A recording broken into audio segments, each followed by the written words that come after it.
Well, my name is John Vincent, and I was born on the 16th of March 1939. Some say they started the Second World War after me. And I was born in Kensington in Sydney.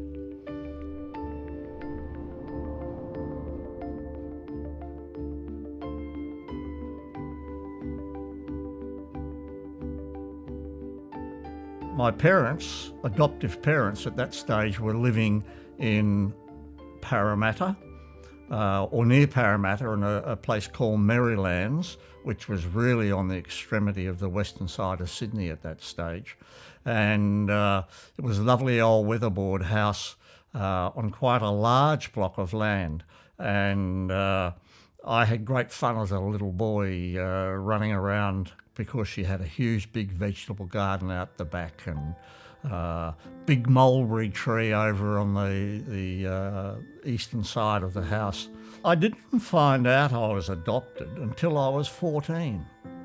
And that was because my parents were very heavily involved in the local Church of England. My father ended up the secretary of the church committee and so on, and my brother and I both sang in the choir.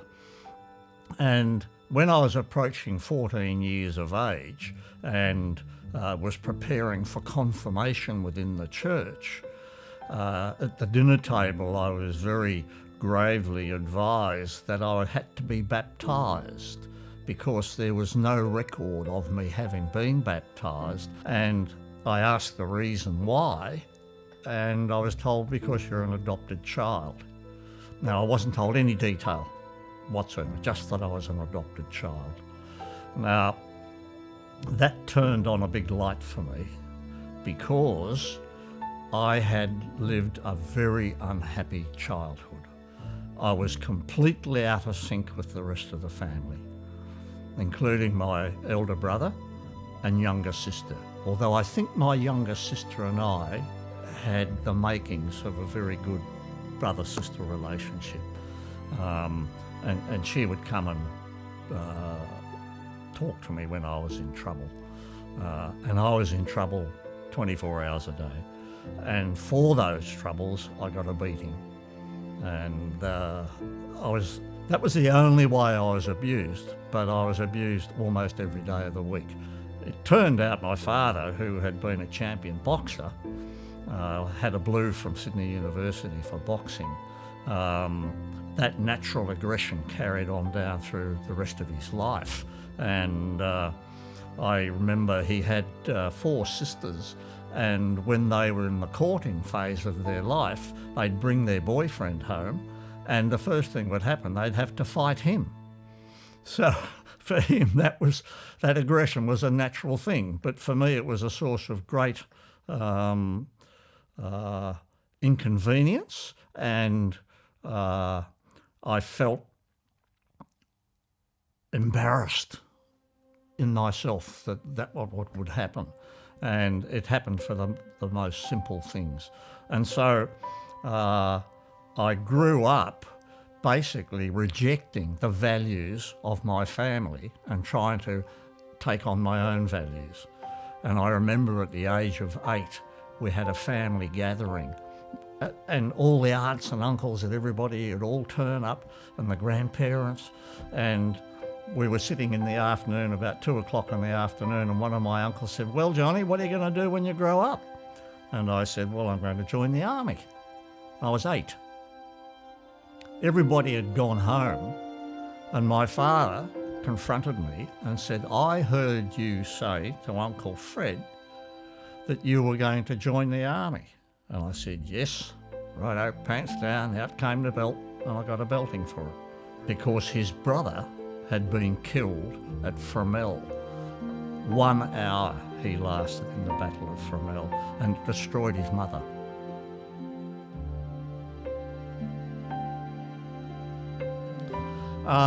Freedom. I dearly wanted a push bike. All my friends had push bikes when they were 7 to 8, 9. And I wanted them because they'd go off and see the places around, and I couldn't go with them. And as soon as I got home from school, I would disappear and not come home till tea time because I wanted that freedom. I wanted to get away from that oppression at home. And I was told that I would not get a push bike until I was 11. And duly, for my 11th birthday, I got a push bike, which was a hand-me-down from one of the cousins, and which was a very good bike. But it had been stripped of the headlights, all the mudguards and all the good things about having a bike, and which were put on my brother's bike. And I just got the bare bike. And I knew that, and that hurt me. But it opened up my world. All of a sudden, on the weekends, I would have breakfast, go out, get on my bike and come home at tea time. I would drive 30 miles to go and do something with my friends. And it just opened up my world. I could go fishing. And I'd go fishing down to the Spit Bridge. And that was the best place in Sydney to catch blackfish. And they were beautiful. And I'd catch a feed of blackfish and take them home. And my father would say, "Where did you buy those?"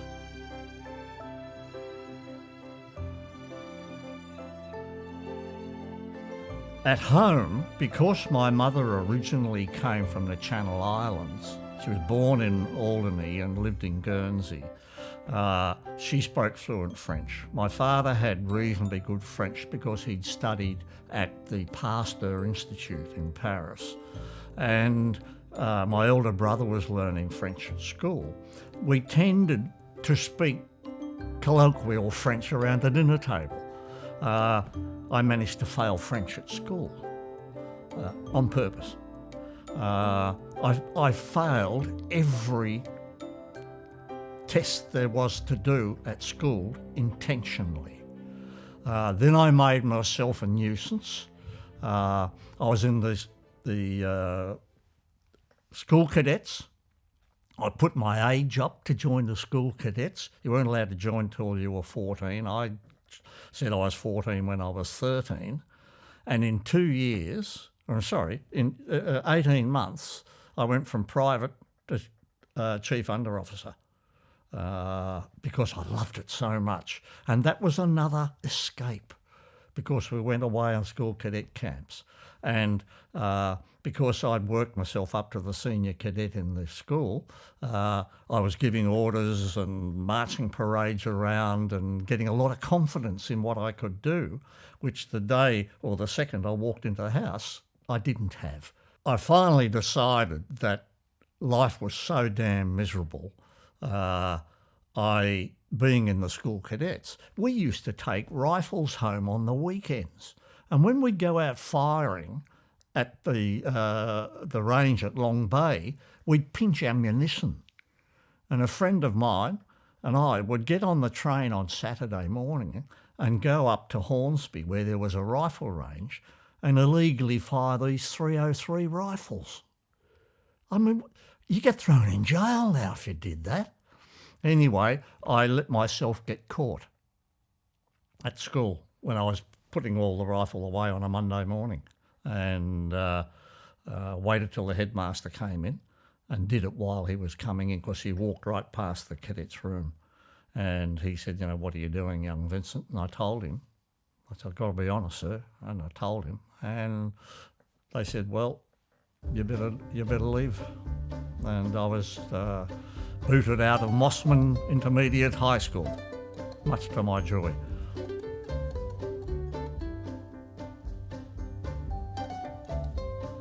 I knew I was a month short of being able to join the army. So one Saturday, I went down to Rushcutters Bay, which was the recruitment centre, and went in, met by this ex-Second World War sergeant. "How can I help you, young man?" "Well, I'm interested in joining the army." "Right, sit down, fill out this form, go in there and do a medical." I went in and did a medical, and I laugh to this day. My hearing test was done by this middle-aged doctor, and I think he might have been an ex-army doctor. And he sat me in a room about as big as this area, and there was a doorway there, and he sat me down and he got out a pocket watch, because men still wore pocket watches in those days, and he held it up against my ear and he said, "Can you hear that?" I said, "Yes." And then he walked back a step. "Can you hear that?" "Yes." And he walked back a step and I said, "Yes." And he walked back a step and he opened the door and he went out the door, and I'm still saying yes, and I couldn't hear a damn thing. Anyway, he finally woke up and he came back in. He said, "Yes, young man, you can hear." And finally we got to the stage where the sergeant took me in front of the major and put a Bible in my hand. And the major was about to say after me, to swear the oath, and he looked at the paper. He said, "You're not 17. "No, sir."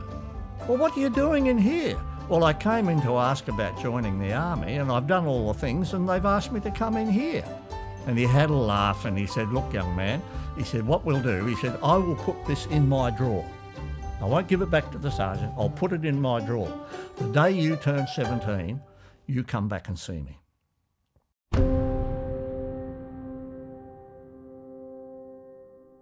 Well, the family all said, and there was just a few of us, the family all said goodbye, and my father had stood back and hadn't said a word to me, and I just walked away to the train. I had my hand on the rail to get into the carriage, and he tapped me on the shoulder, and I turned around, and he put his hand out, and he shook my hand, and he said, "Good luck, son. You will not last 5 minutes."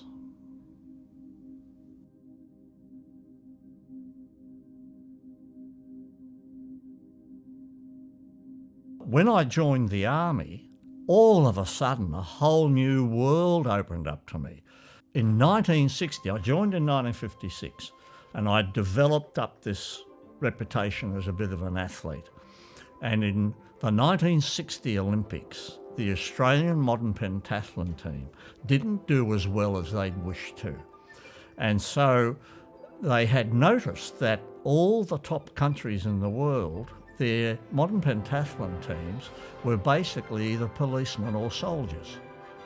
And so they brought that concept back to Australia, and the Modern Pentathlon Union put out a plea to the Army, "Hey, we need you guys to come along and participate in the sport, because we're talking about running, swimming, pistol shooting, fencing and horse riding."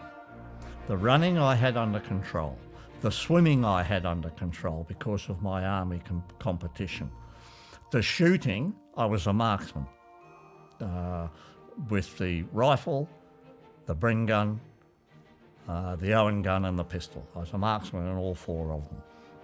The fencing, I wouldn't have known one end of a fencing piece of fencing equipment to the other. And the horse riding, I had ridden as a kid. One of the things I did when I got my bike, we'd ride up to Lane Cove, and there was a horse riding establishment, and you could hire a horse for an hour or 2 hours, and we'd go riding on that. So at least I sat on the back of a horse. I had a starter. And so my modern pentathlon career was started, and I progressed through it fairly quickly whilst I was in the army, and in the first state championships I think I finished 4th, and then I represented Australia in the World Championships in 66 and 67. I qualified for the Olympics in 68, and the army decided it'd be a good time I went to Vietnam. And there was no priority as far as I was concerned. I was busting a valve to get to Vietnam.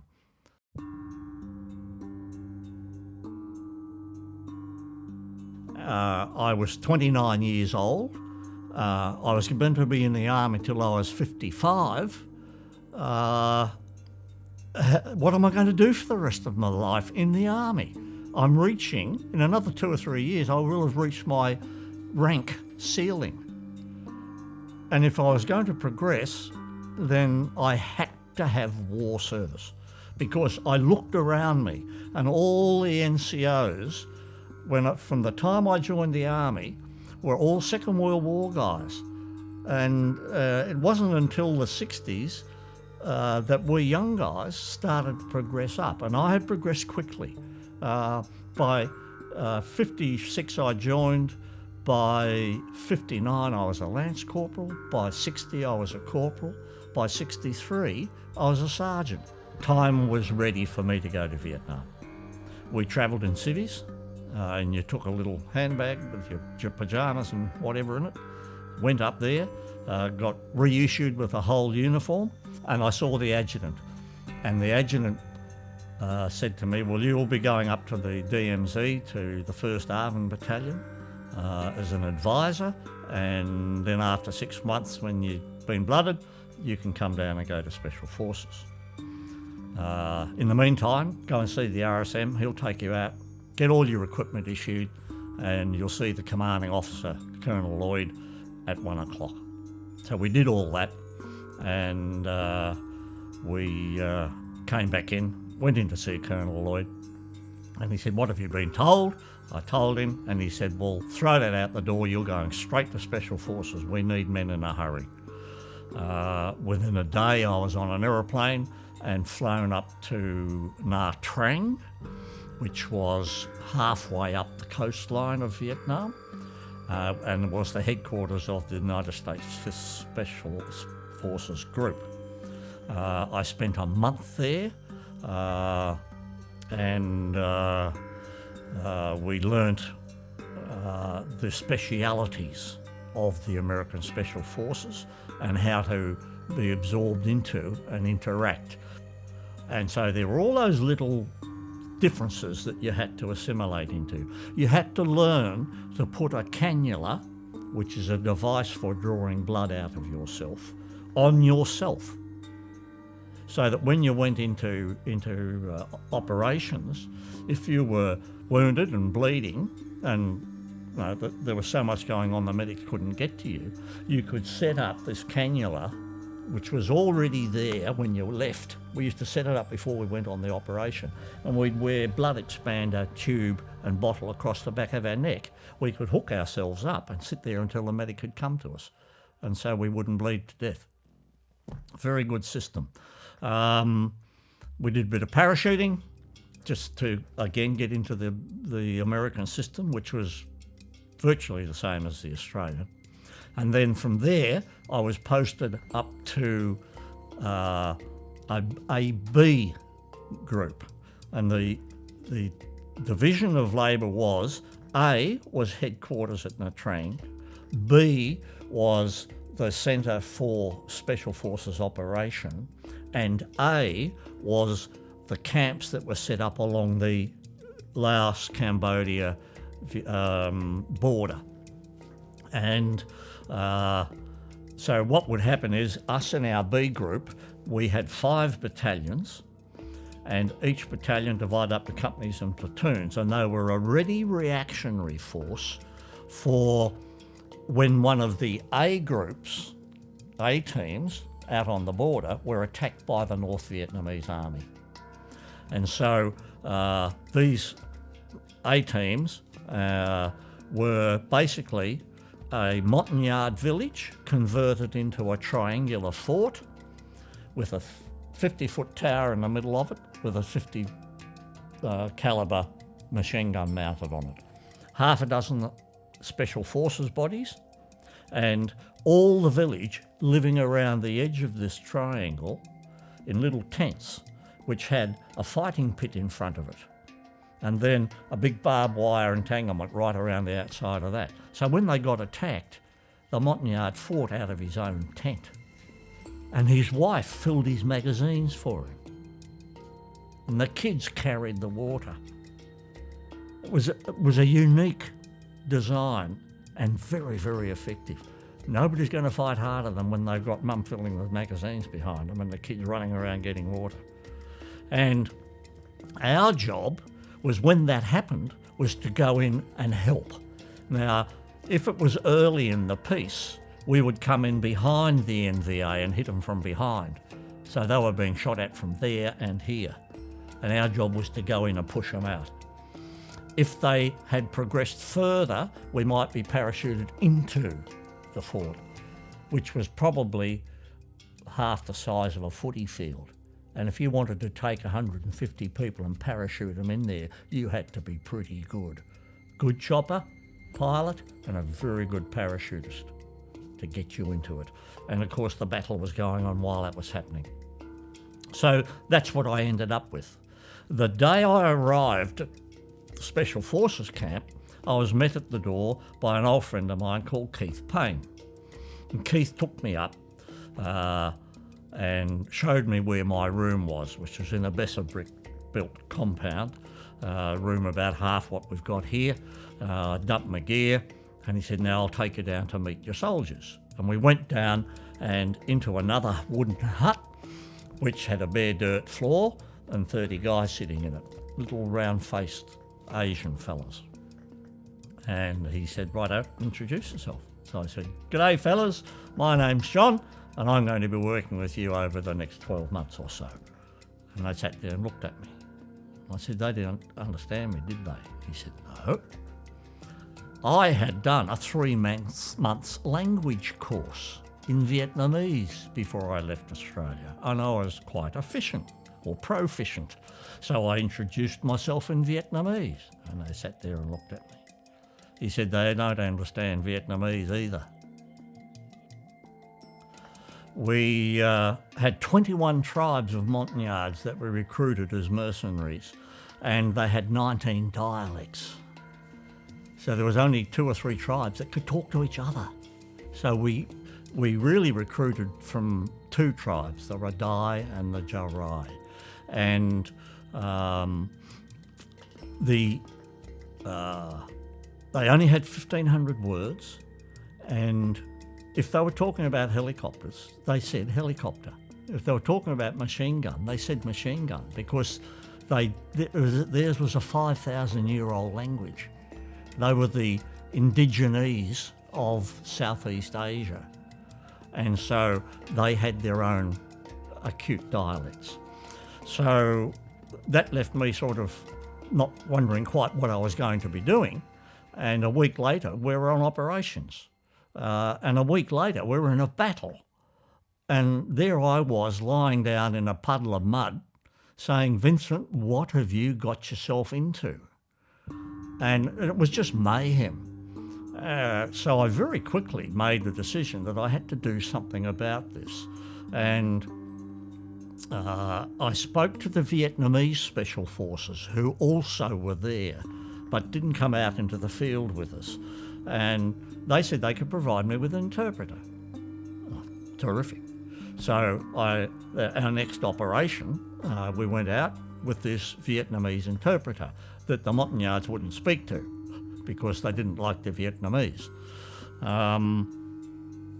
But it gave me the capacity when we got into a battle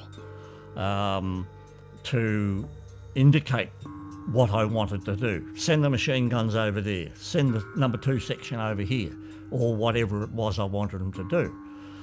But after a while, what I found out was, because things still weren't working correctly, the Vietnamese interpreter was telling them to do what he thought they should do.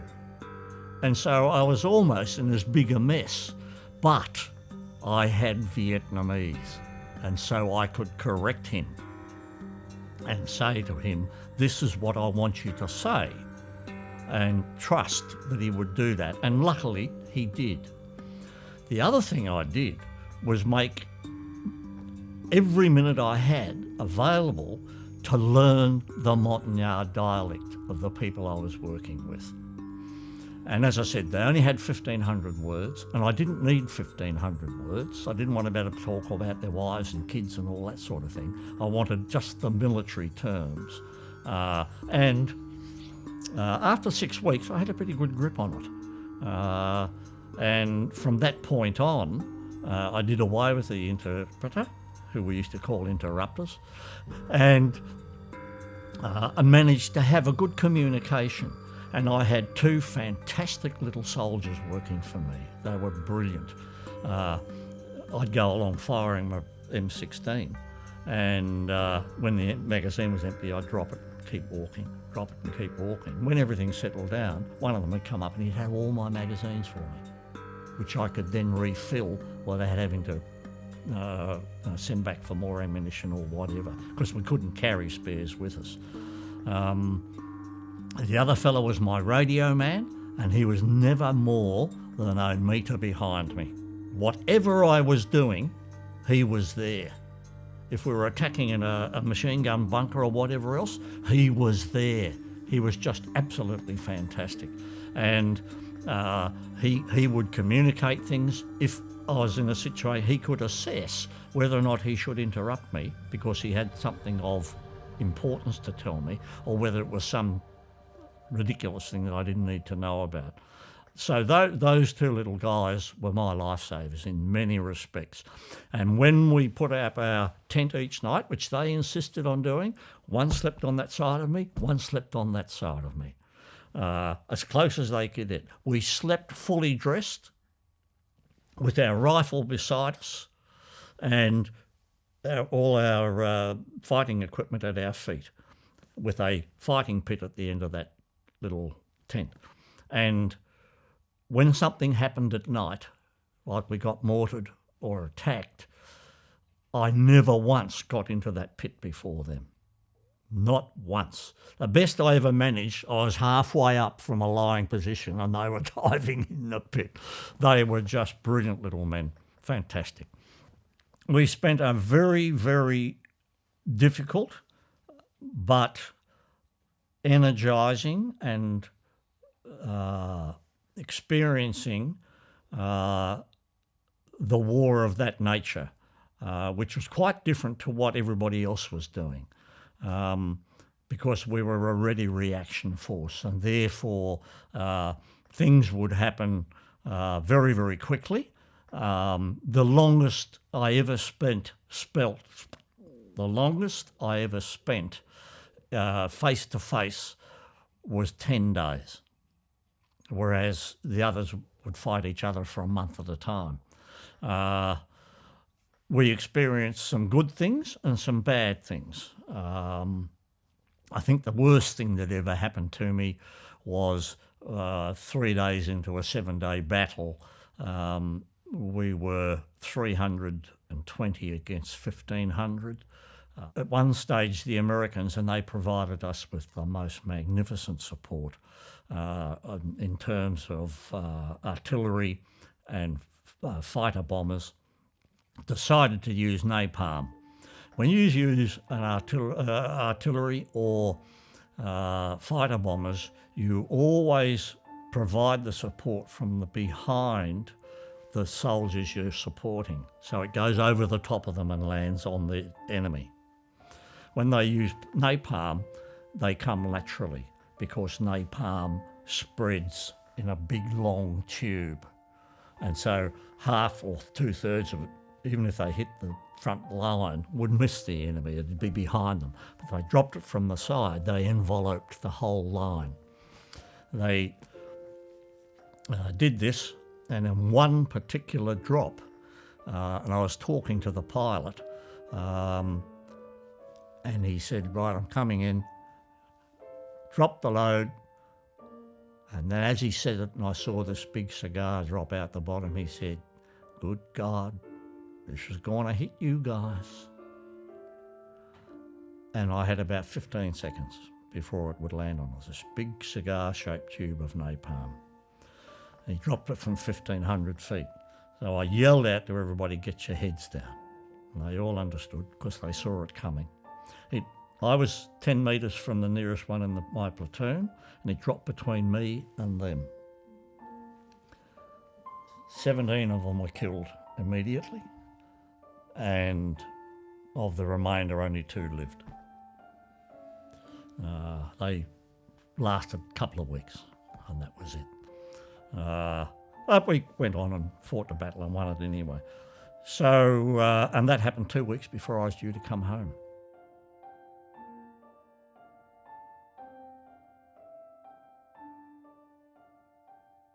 The only thing I had a problem with was food, because I'd lived on rice and fish heads for 12 months.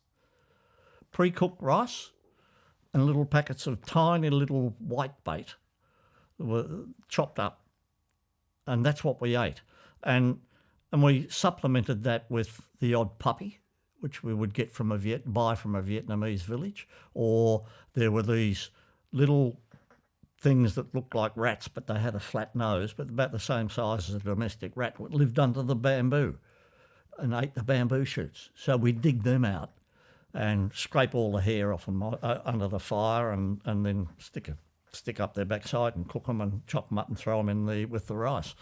I got home and my parents picked me up at the plane and at Mascot, and took me home, and Mum said, well, I'll cook you up a nice big steak for dinner, which she did.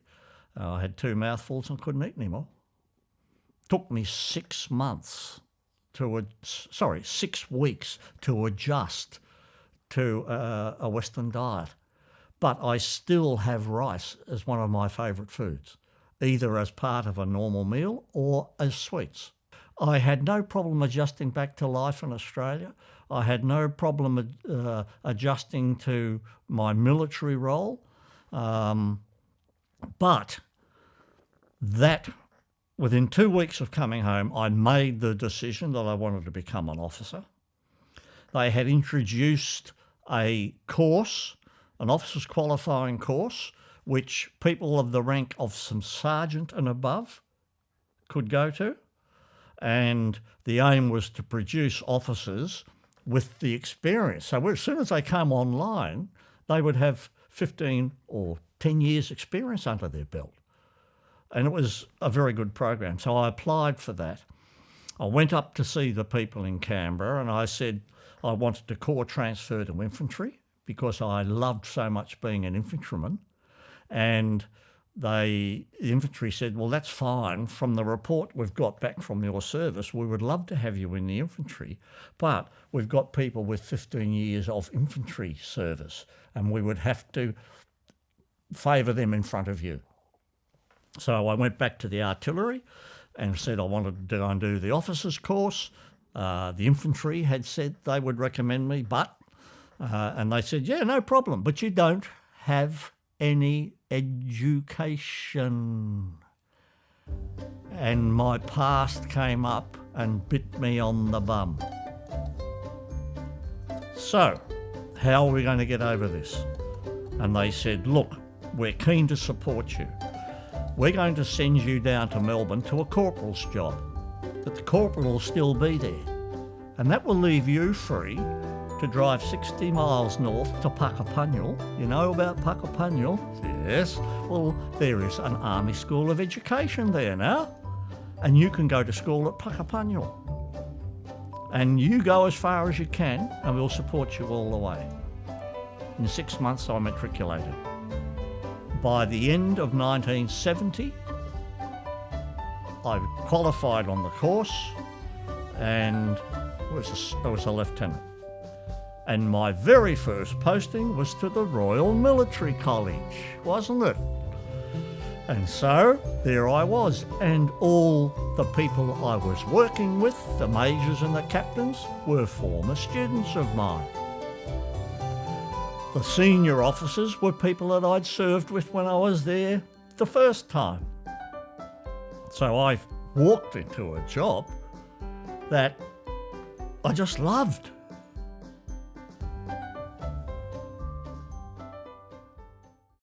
I left the Army unhappy.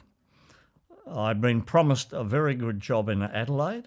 I was working as head of Army recruiting in Victoria, and I had long ago made the decision there's only two places in Australia I want to live, Melbourne or Adelaide.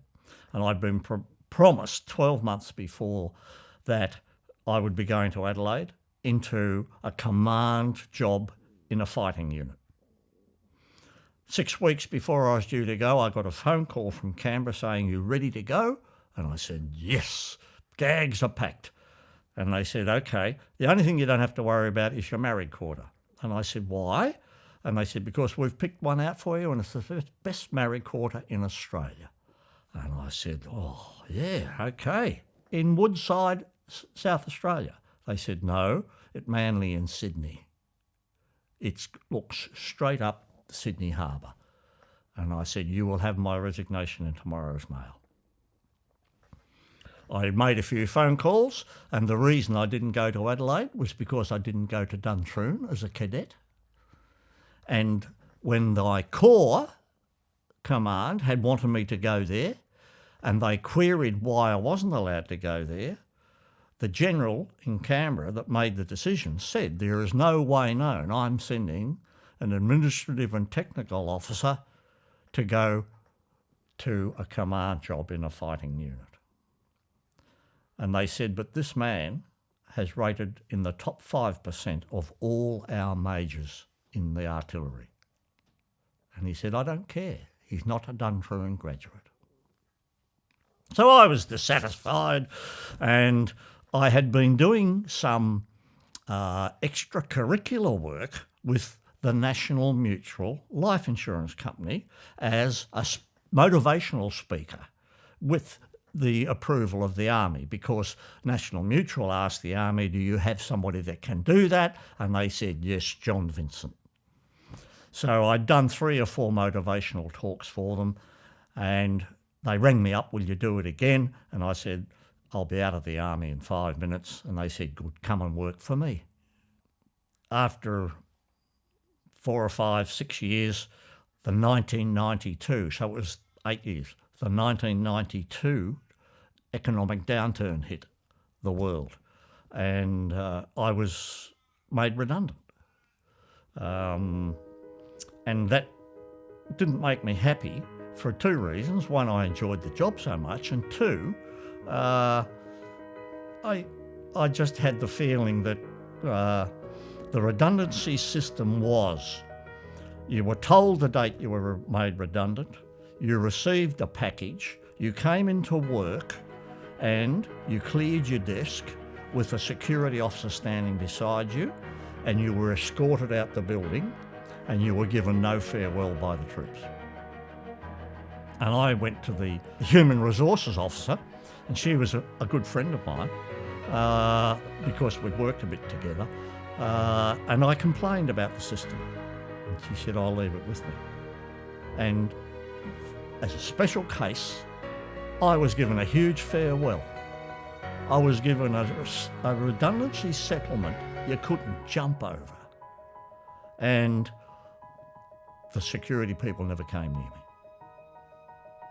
My redundancy settlement was enough to pay off the farm and set me up for life. And I've never had a mortgage since.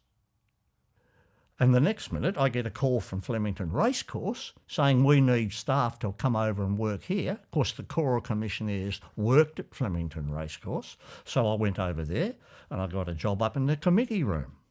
6 months later, I was promoted to the manager, the staff manager at Flemington Racecourse. 1,500 people. And I recruited 75% of my staff from ex-servicemen and women. So I could get a crusty old RSM and say, there's the member stand, here's 50 bodies, go over and run it. And if you come back because you can't do it, I'll sack you. And we had 6 years of fantastic life. In the year 2000, every race meeting I employed 2 doctors amongst the people that I employed. And I worked very closely with them. And I was sitting up in the member stand with one of them during a race meeting, and he said to me, John, I think you've got problems. And I said, what do you mean, medical or here? He said, no, medical. And I said, no. He said, yes, you do. That's my diagnosis of your situation. You need to go and see a psychiatrist. And I said, no, I'm sorry. I went back to the office and I thought about it. So after work, I got my 2 offsiders in and I said, how are we going? And they said, all right. And I said, well, that's what I thought. You know, we're running our race meetings well. I'm being told that by the bosses, how good a job you're all doing. They said, yes, but I'm afraid you're not quite on top of it. And being good friends and old friends, I thought, okay, well, what's the problem? And they said, well, you're just missing out on things. You're forgetting to do things. And I said, oh, well, how come everything's working? Because we're covering for you. And I immediately said to myself, no, that's not good enough. They shouldn't have to cover for me. I'm being paid to do this job. So I went to my GP, got a referral to a psychiatrist, went through an agonising 6 months and coughed up all the things some of the things I've spoken to you about today. And I was ultimately, the psychiatrist referred me to DVA, and I was declared totally and permanently incapacitated, which meant I wasn't allowed to work. But I would receive a compensation payment, annual, fortnightly. I reluctantly accepted that. And I'd been to a meeting of the unit I served with in Vietnam, the Australian Army Training Team. And one of the fellows that I'd worked with and for at the Officer Cadet School said to me, have you thought about joining the TPI Association, the Totally and Permanently Incapacitated Veterans? And I said, no, is it worthwhile? He said, oh yeah. So Ian Teague sent me the paperwork and I joined up, and after 12 months I was on the committee. After another couple of years I was the president. I was on 6 DVA committees representing the veterans, and in some of the committees representing DVA, such things as aged care, the provision of glasses, the provision of hearing aids, the entitlements, financial entitlements, and the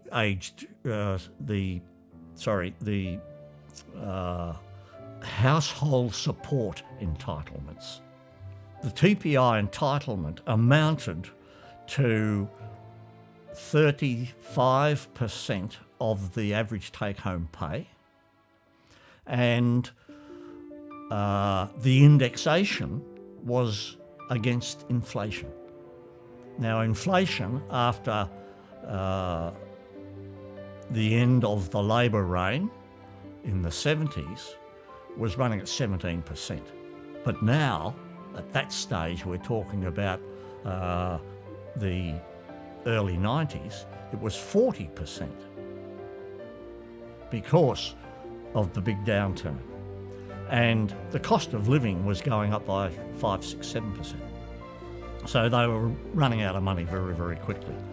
And finally, a miracle happened. The Minister for Veterans Affairs and the Shadow Minister of Veterans Affairs were in adjoining electorates. And they used to meet each other, coincidentally, in the local RSL. And they became friends. Okay? So we were working to them. And they both agreed on the case we were putting. So they arranged, finally, for John Howard to invite us to go and see him after 10 years. We walked in, sat down, the president and me as the vice president. He said, good morning, gentlemen, what can I do? And we said, well, you've received a brief. He said, yes, I have, but give me some detail. We did that. The clinching thing was that we had 30,000 people in Australia receiving this benefit, okay? And I said to the Prime Minister, you gave a speech in which you said the Second World War veterans gave more to this country in terms of its defence than any other generations. And I said, sir, they're the men we are talking about. He said, how many? I said, 8,000. He turned around to his assistant and he said, fix it. And then he said, what about all the others that are getting 50% and 20% and 10%? And the president said, well, we don't really represent them. I said, yes, that's true, but are you saying to me that they should be fixed as well? He said, well, it seems reasonable, doesn't it? Yes, Prime Minister, fix it.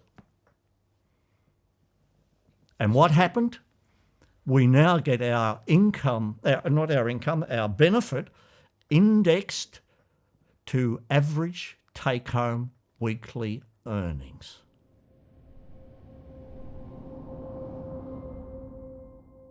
It taught me the true meaning of mateship and of forgetting about your own problems and trying to understand other people's problems. And I was just taken up with it. I used to lie in the night in the middle of bed saying, how am I going to help this bloke? Or how can we travel with this issue? We had 4,000 of these people in Victoria alone. 4,000 out of 20,000 or 30,000 in Australia. We had the most. And so what it did for me, it made me a better person, more understanding person, and it improved my interpersonal skills. And so I found that I had no worries about talking to somebody like the Prime Minister. Often I had more problem talking to people with troubles. Not that he didn't have troubles anyway. And unbeknown to me, behind all of this, people were noticing what I was doing. I wasn't aware of that. And in 2009, totally out of the blue, and it said that I was being considered for an award, and if it came to fruition, would I accept it? And I sent back a letter saying yes, I would, not even knowing what the award was. And then 2 weeks after that, I got a letter saying that I had been nominated for and awarded the Order of Australia. And I was just flabbergasted because it just wasn't on my radar. My focus was on helping these people. And by helping them, I was helping myself tackle my problems of PTSD and all these other things that were going on inside of me. I just felt so much appreciation for the people I was working with. And it woke me up to, hey, you should be patting people on the head too. You've got people who have done outstanding work. And within a matter of a month, I'd come up with 3 more life memberships of the association for people that had been working there for virtually the same length of time as I, but nobody recognised their service. And it was integral to our progress and our achievements. But also in my childhood, because to me, it qualified what I did. It verified what I did. And if I hadn't done what I did when I was a child, I would never have ended up where I was. And that was, and I'm going to say this, to me, I had one disappointment. My father wasn't alive when it happened.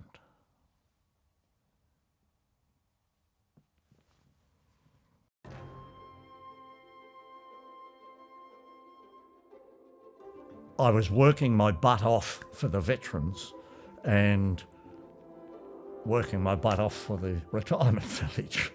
And it got to that point where we were both running out of puff. We had grandchildren here in Western Australia. We would visit them, and Erif, after one of her visits, when she got off the plane, said, "John, can we go to Western Australia?" And I thought about it for a minute and said yes. We moved here. It was traumatic. We both lost 6 kilos. We lived in a cabin up at Burns Beach for 3 months. It was not good. We had financial problems because of sales and all that sort of thing. And we finally came in here. This place needed a lot of work doing. We tacked it very slowly because we wanted to think about it, and I would spend days bored out of my brain. And so, when we used to go to watch Little Athletics with our granddaughter, I found myself walking over all these acorns and gum nuts, which Western Australians called honky nuts. And I started picking them up. And I thought, I can do something with these. And I started modelling. And the very first thing I modelled was a beehive, which is sitting on the bench over there. And then I built that memorial you see on the end of the bench up there with a bald eagle sitting on the top of it, typical of an American memorial. And it got to the stage where we couldn't fit them in the house. And so I had to give them away to charity and things like that. And it really fired me up to do things. And then all of a sudden I found myself on the committee here. And I went straight on as the vice president.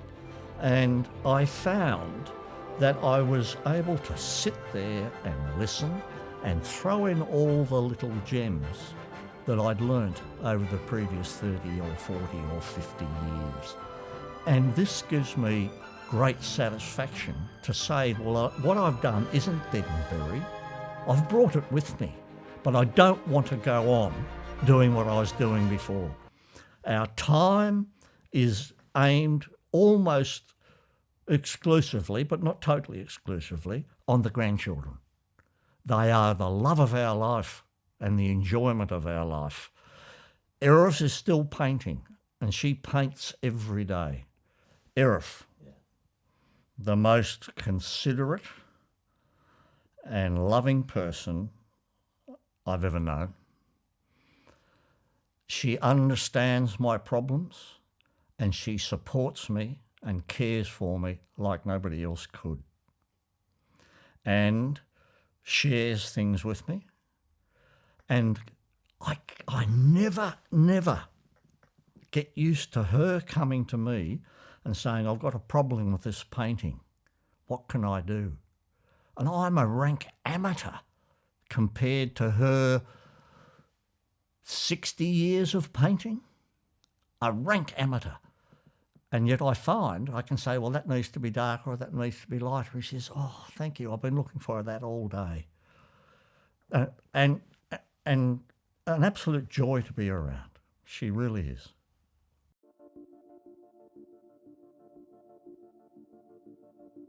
What I do is I work down with the committee, organising things. I put up picture rails, and I've bought ovens and done all sorts of things for the village. And I give talks. I have a Kindle, and I read that for a minimum of 2 hours a day. The complete works of every major writer in history. Charles Dickens, 55 volumes, and it cost me $1.05 to download it. I'm reading Tolstoy at the moment. So my life is as exciting now as it's ever been.